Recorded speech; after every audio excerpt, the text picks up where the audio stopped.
On peut parler des maladies artérielles et des maladies veineuses. Ischémie des membres inférieurs, la pathologie artérielle classique, artériosclérose, chez les femmes qui présentent une dégradation graduelle de ces artères au niveau de les jambes, qui à un moment donné, il va entraîner en douleur à la marche ou à l'effort, et qui même à long terme, il va finir pour avoir une dégradation telle qu'on a des douleurs même la nuit, ou même des plaies qui ne cicatrisent pas, c'est ce qu'on appelle l'ischémie critique. Du côté veineux, on a classiquement les varices. C'est une pathologie pour laquelle les veines ils font plus un travail. Et on se trouve avec une accumulation de sang au niveau des jambes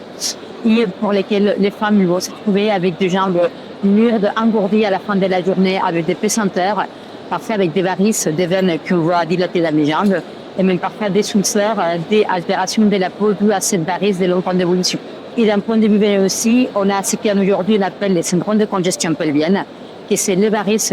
au niveau de la pelvis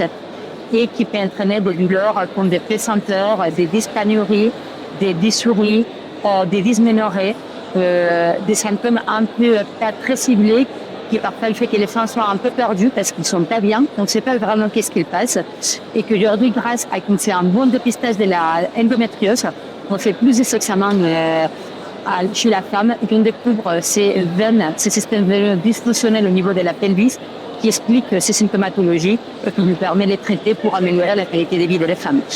Alors, la prévention, ça date de la prévention générale, c'est l'activité physique, éviter l'alcool, les tabacs, manger bien, faire une suivi régulière et s'écouter un peu plus. Je pense que chez la femme, parfois on n'a pas une vraie qualité de vie et je pense que parfois la symptomatologie, parfois elle est moins claire que chez les hommes, moins étudiée. On est plus élevé à suivre la symptomatologie chez les hommes que chez la femme.